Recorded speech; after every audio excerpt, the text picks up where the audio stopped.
Excellent. Looks like we're going. There we go. Already in. Boom. 4, 5, and so on. Morning, Karen. Morning, Rachel. Morning, Sylvie. Guido. Hey, Guido's here. Morning, Guido. We're all flying in now. Morning, everybody. We'll just give them a couple of minutes to tune in. Yeah, so we're waiting for that, Jess. What have you noticed in the last kind of three months or so with remote working and changes, and talking a little bit about that?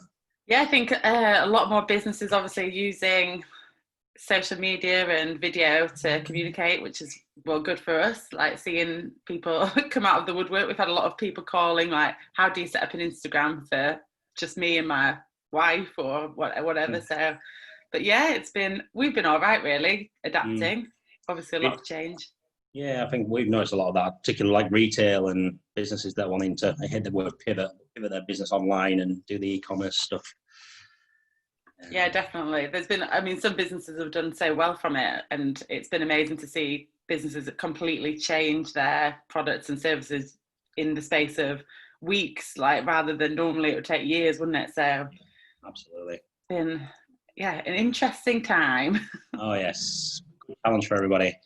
Okay, I think pretty much everyone that's supposed to be here is here, looking at the numbers. So brilliant. Thank you for attendees and delegates for being nice and punctual and tuning in. Thank you, Jess, for taking your time. Good morning, everybody. I'm Chris Morris, the founder and co-founder of Shoe Social Media and founder of Digital U. We have been running the conference for the last, it's third year. Last 2 years have been in real life and events venue. This year, we thought we'd pull together our digital experts from across different sectors and fields to demonstrate their skills and really help educate and help businesses, like we just touched on there, transition as they pivot into this online world. A lot of people have been scared in the last 3 months. So that's kind of where we've helped, is to just educate and help them understand where they're coming from and give them some knowledge to help them in this time of crisis. So that's the perspective. So Jess is kindly coming today to talk a little bit and give you some knowledge and some insights about Instagram. If you've not got the ebook, I'll just drop the link in the chat now. Please feel free to ask any questions in the Q&A. And if that doesn't work, some people had problems yesterday, please drop your questions in the chat and we'll answer those at the end. We've got time for Q&A. Jess is going to talk for about 20-25 minutes and then time for Q&A afterwards. That's it from me. Housekeeping done. And yeah, over to you, Jess. Okay, right, I'll just share my screen. Oh, it's not like me. Yeah, and it might help if I make you host. That generally helps. There we go. You have the power. Okay. You have the power. I'm going to mute myself so I don't interrupt you. Okay. Hello, everybody. So I'm Jess Villengi from Pick and Mix Marketing. We're a social media agency based in York, but we work with businesses all over the country. So if you need any help with Instagram or social media after this, please feel free to drop me an email. My email's in my name on the little picture of me on the side, so feel free to get in touch. So today, obviously, we've only got 20 minutes, so it's just going to be some top tips really on Instagram and how to use it for business. So please feel free to ask questions as you go, like Chris said, and I'll do my best to answer at the end. And let's get cracking. Okay, so this year is a milestone for Instagram. Actually, is celebrating 10 years of being a social media platform.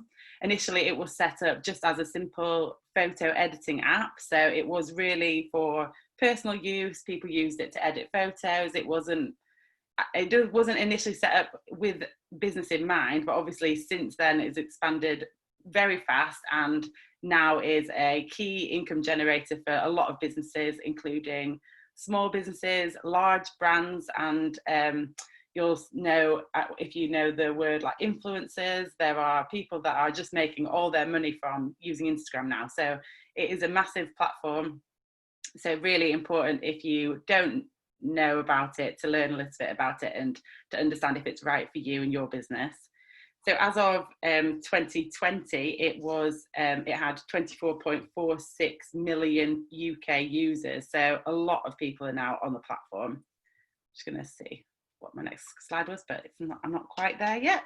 At the moment, 31.9% of users on Instagram are between the age of 25 and 34. So it's important to keep that in mind when you're thinking of your business and what customer groups you're wanting to speak to.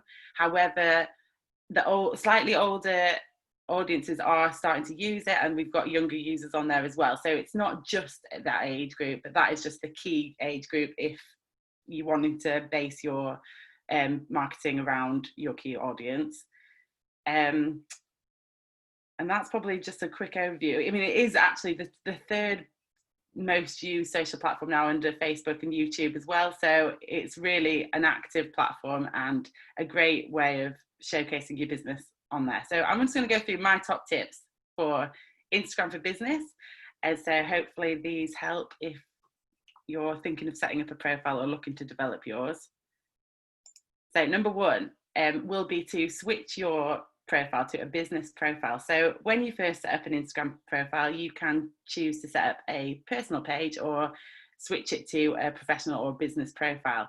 The benefits of changing it to this mean that you get some extra features. So you get, this is just showing you a few things that you get, but you get an understanding of who you're actually talking to on that platform. So your insights on the business profile let you see who your audiences are, seeing what posts work best, see which posts are getting most engagement, and you get a lot more information into that insight. So it's helpful if you're planning your social media content or your social media strategy, what's working, who are you talking to, what type of posts are people clicking on more. So it's really essential that you switch to that. You also get the option of adding a call to action to your profile. So where you have a personal profile, you would just have a follow button, which lets people connect with you and follow you and see your posts. Whereas on a business profile, if you switch to the business, you get an extra call to action button. So you can add your phone number, you can add your email, you can add your website link. So straight away, you've given everybody that views your page an extra way to get in touch or to interact with you. You will also be able to create and publish Instagram ads. So advertising is a key part of most social media marketing strategies, which feed through mainly from Facebook. So Facebook, you would set up an ad that would run across Instagram as well. And if you have an Instagram page, you can select that Instagram page. Whereas there's also the option on a business profile to set up ads directly from Instagram. So you don't necessarily have to use a Facebook page to set up an ad. If you've got a business profile, you can set it up directly from there. So it's another way of doing that all in one.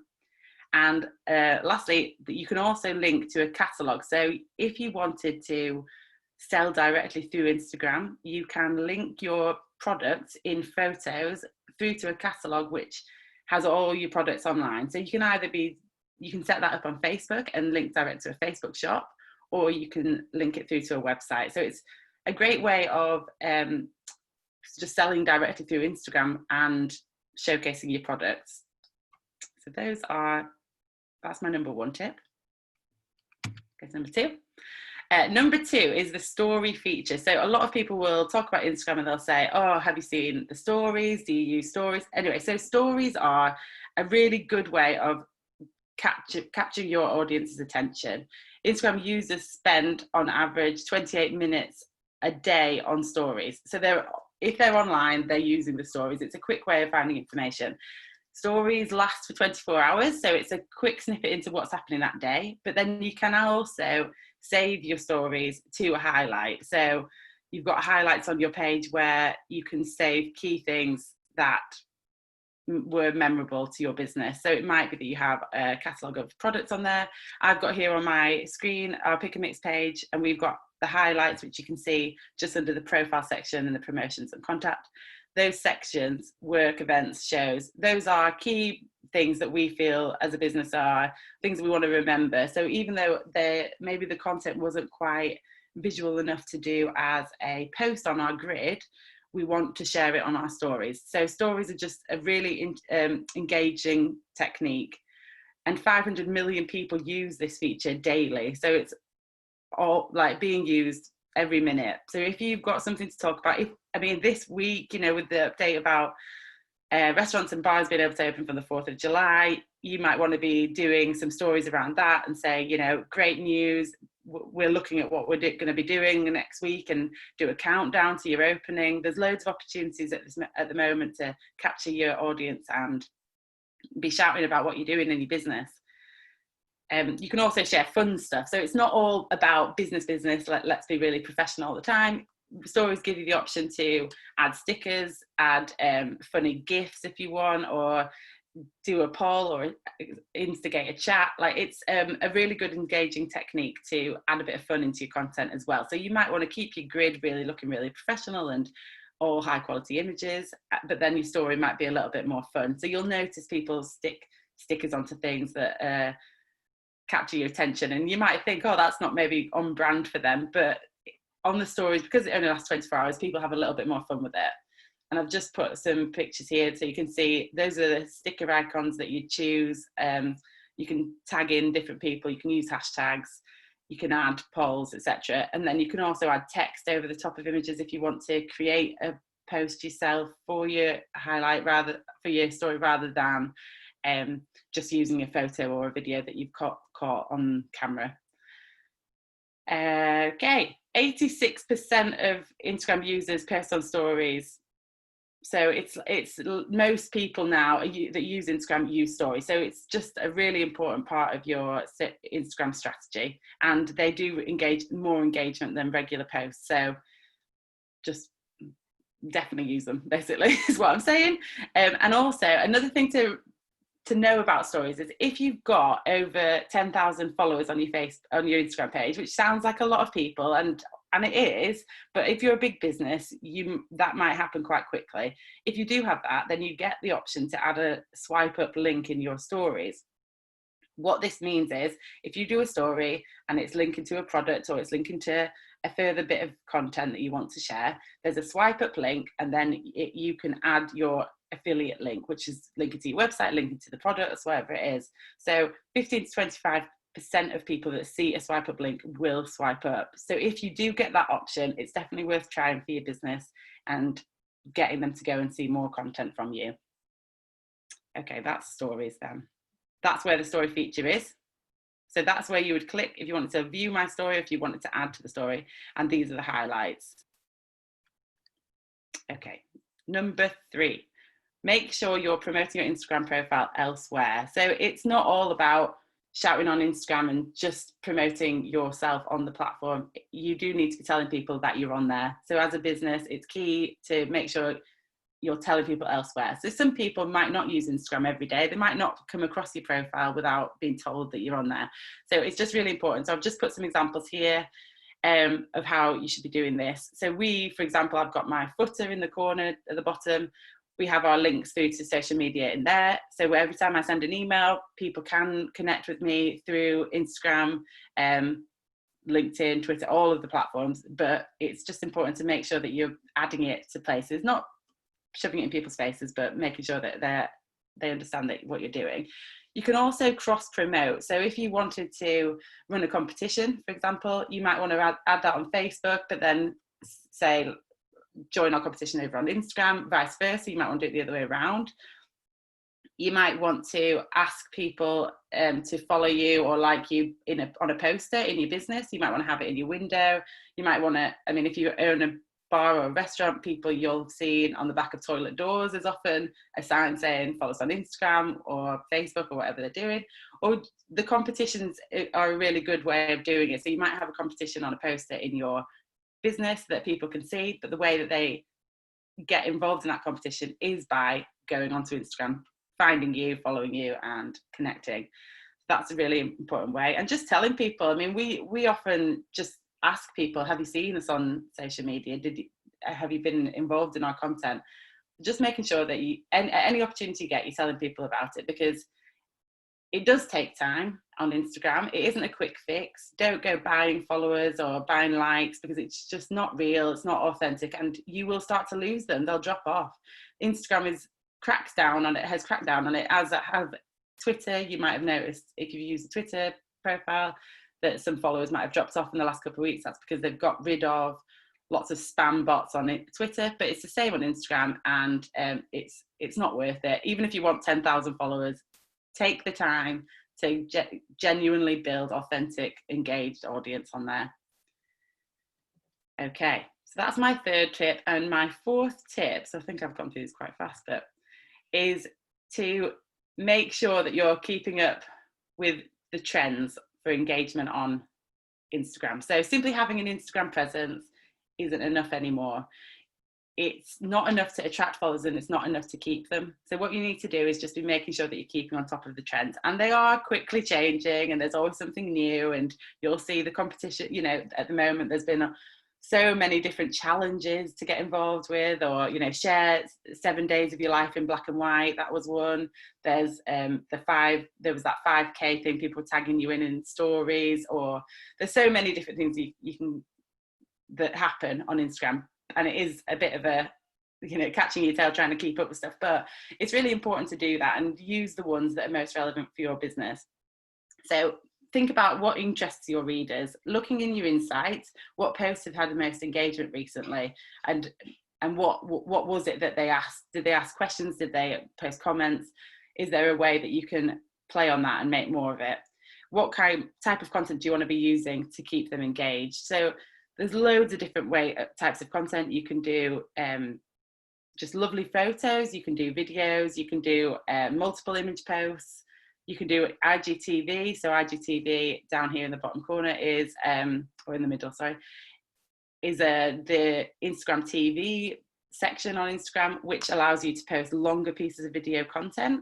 That actually shows up 4 times larger in the search and explore section on Instagram. So if you do post that and people are searching for your hashtags that are in that post, you're likely to show up in there, which is a key thing, because small businesses show up there all the time. You'll see them. What hashtags should you be using? Be searching for hashtags. We recommend not really using any more than 15 hashtags per post, but making your hashtags as relevant as possible. Create your own hashtags. Use hashtags specific to your business or niche, and that will get more engagement. Try and do posts that will get people to save your stories. So in the top right, you can see that little arrow pointed to the save tag. That just saves your post. So they will save them on their profile, but you could then view them. More people might view your posts because of that. Ask people to share your post onto their stories to enter a competition. That works really well. And try and get people to mention you. So again, competitions where you say, mention our business to be entered into a competition, or share your photos of when you've opened our product. All that type of stuff works really well. So it's not a one-size-fits-all approach. There's loads of stuff you can do with Instagram, but those are the 4 key things that I would say are important to know if you wanted to use Instagram for business successfully at the moment. And I think that's it. So I hope I didn't go too fast, Chris.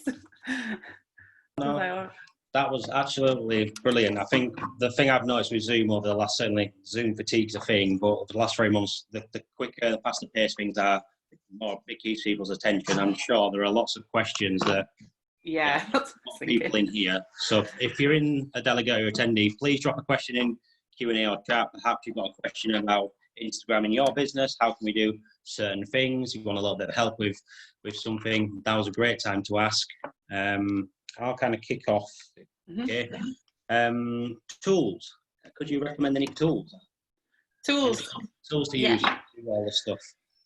So there's a few different tools that you could use to schedule posts. We as a business use Hootsuite, which allows you to schedule posts that also can go out. So it's not like it used to be that you'd have to then manually push it out. But if you've got a Facebook account and an Instagram account, if you use Hootsuite, you can schedule posts up ahead of time. The only thing that Hootsuite doesn't let you do is schedule to stories. So we would always recommend doing stories live. However, I think that maybe this could be wrong. So Chris, I don't know if you know, that Later maybe lets you do that. Yeah, absolutely. In fact, I'm not sure actually. That's probably I think it does, but Hootsuite, I mean, we would recommend Hootsuite. We've tried loads of different ones. We've tested loads of different things, but we use that. We also use Google Alerts to listen out for keywords. So if anyone's talking about your business, if anyone's talking about an industry update that's relevant to you, you might want to listen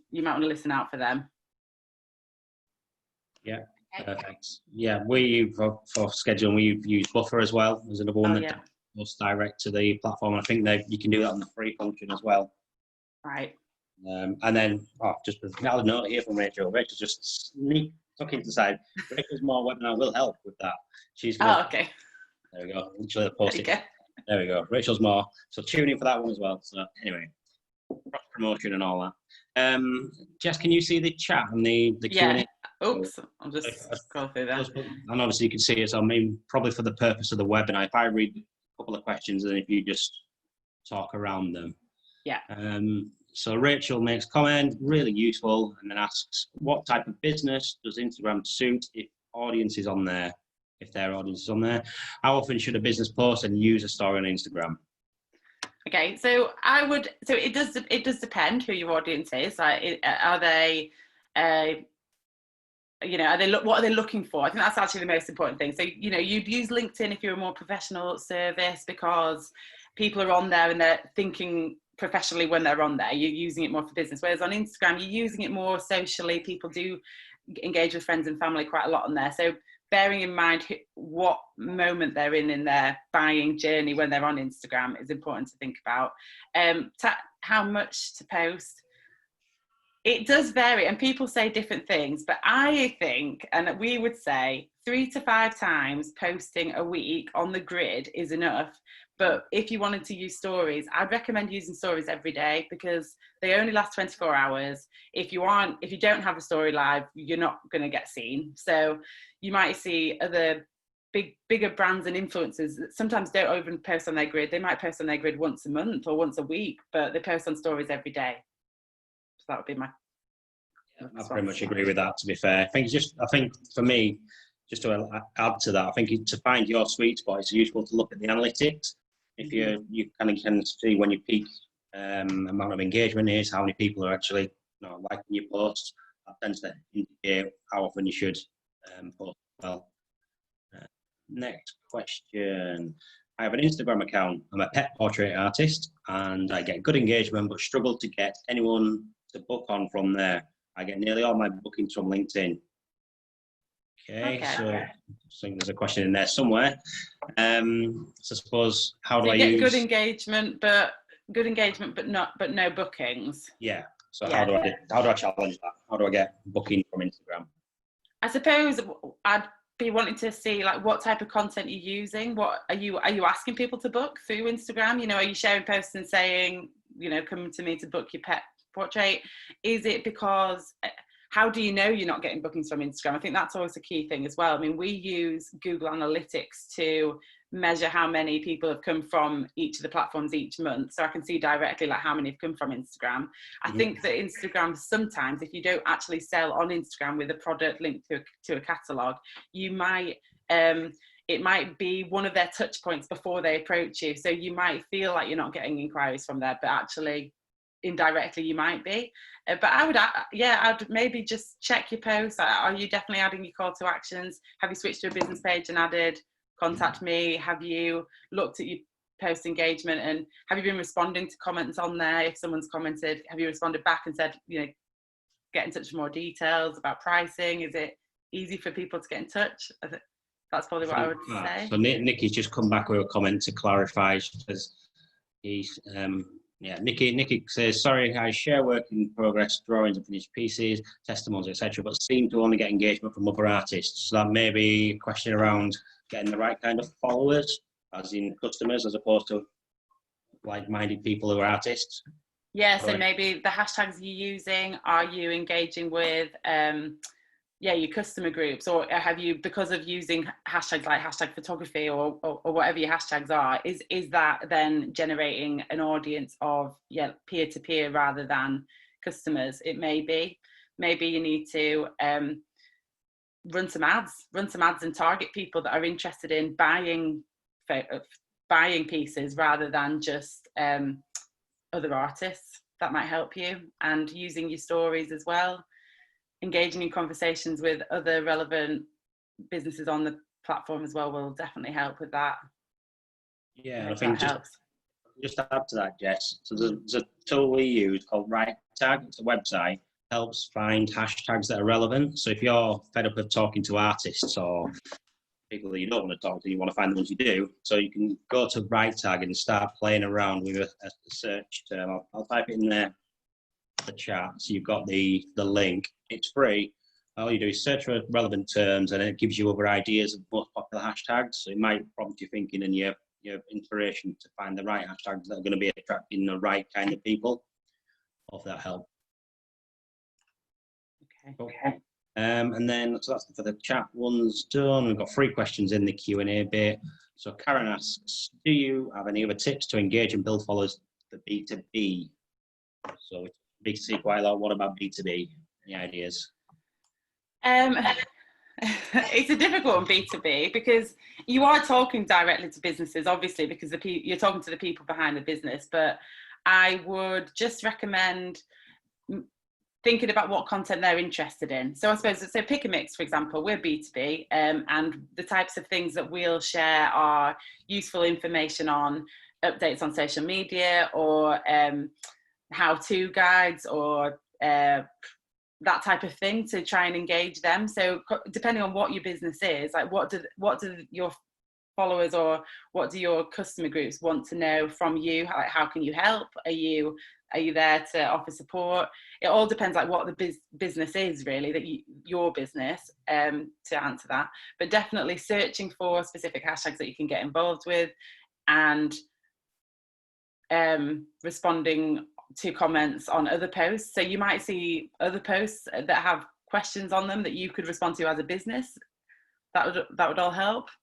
And building followers, it's just it is time spent on following other businesses that are relevant to you, using the stories, tagging in other businesses that might find your content relevant to them and their business, and spending time doing that.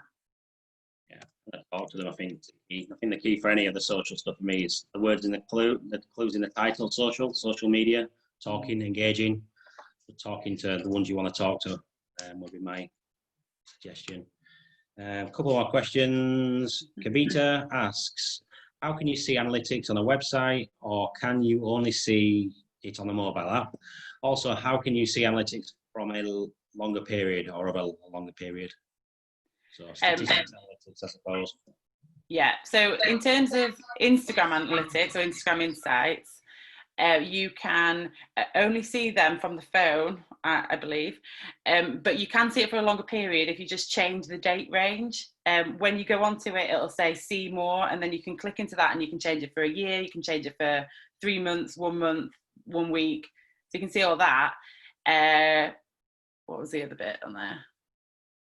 On a website. Yeah, so sorry, so yeah, it is on the mobile app, not on the website. If you wanted to look on your Google Analytics, if that's what you mean, if you're meaning analytics from your website, you can also change the date range in there, but you would see that on a computer. Is that answering? Do you feel that answered it? Just to add to that as well, if you've got, we use Buffer, and obviously with the paid for version of Buffer, so it's a paid for thing, you can get analytics for Instagram through there as well, so you can do it from your desktop, not just your mobile as well. So that might be worth looking at too. Yeah. Next one. So Emma asks, we've got three final questions. Emma, do you think videos work well on Instagram, and do they do you think videos work well on Instagram? Would you recommend shorter ones or longer ones on the main feed, or Instagram style videos? So it's a question about which videos are best. Yeah. I think a combination. I mean, variation is one of the key content themes that we would recommend to clients, to make sure that they are using different types of content. I think a longer video works well if what you're talking about for a longer period, or what you're showcasing, needs that. So an IGTV works really well. You can, because it'll start playing anyway, and it'll just say see more, so people will click into that to watch the whole thing if it's of interest. I think what's the key thing really is making sure that first 3 to 6 seconds really like captures their attention, because if you miss them, then you're not going to get them to view the whole thing. But the short videos work really well on Instagram, just as well as on Facebook, I would say, and especially in ads. If you are to run any ads, video just does win really over flat images.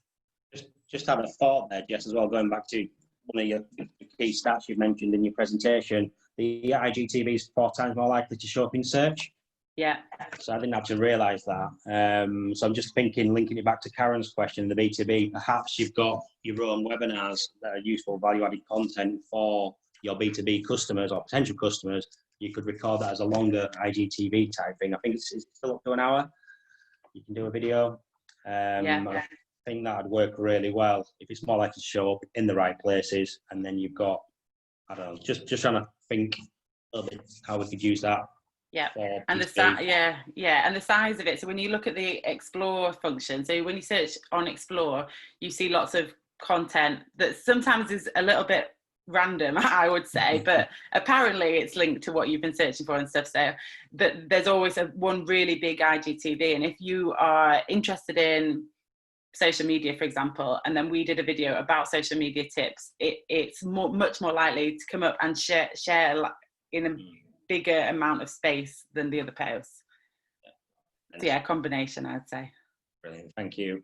And then the final 2 questions, we've got a number of limit to the text you can use on Instagram posts. Yeah, there is actually, and it's surprising because I didn't realise there was until the other day when I did a very long post and it was too long. I'm not 100% sure on the character count, but it is long. Like it's a decent chunk of copy, and I, to be honest, wouldn't think you'd need all that. For me, it was a post for a business that had reopened, but they wanted to answer quite a lot of questions all in one post.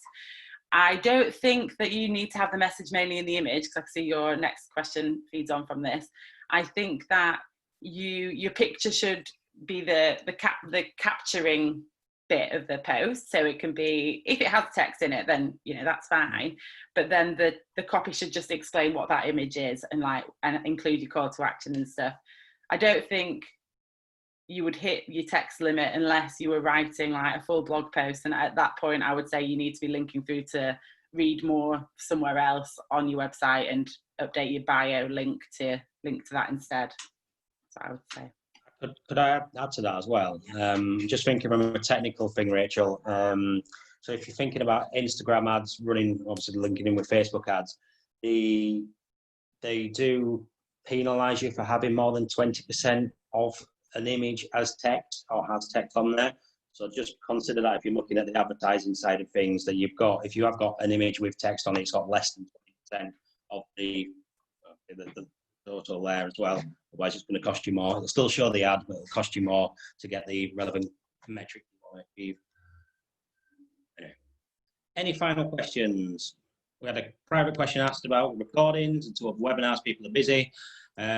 This recording will be made live, and so on Facebook as well. Every single webinar this week is also available and automatically recorded on Facebook and on here as well. So the link will be sent out. So don't worry, you'll get to catch up with your stuff as well. Any final questions? Done really good there. 33 minutes. Look at that. It's probably the fastest webinar. I knew I'd go fast. I think we've covered a lot of useful, relevant stuff in there as well, Jess. So well done. I think that was really good. Thank you very much. So okay, cool. So got one final thing. No questions. Brilliant. So. Yeah, feel free to contact me as well if anyone does have any further questions or would like to connect with me on LinkedIn. My name on LinkedIn is Jessica Valengi, so you'll find me there. And yeah, I hope that was okay for everybody. No, that was brilliant. Yeah, do feel free to get in touch. Some of you may have been on the call yesterday with Sally, and she encouraged people to leave reviews, so do so as well if you thought Jess really added value. Go into LinkedIn, connect with her, leave a review or testimonial rather, or a recommendation, even better. Please see the link in the chat for the remainder of the webinars for the week. And that's it from me. And thank you very much, Jess. Thank you. Have a nice day, everybody. Yeah, enjoy the sunshine. It's going to be a scorcher. 28 degrees, is it? God. All right, okay. Well, I'm going to stop. Could you please, you just need to unscreen share. Oh, sorry. Always the case. You can't, I can't stop this bit anyway. Yeah. The humanised bit at the end, it's all good. You could please make me host again. There you go. There you go. We'll get there. Perfect. So I can now pause it, stop it.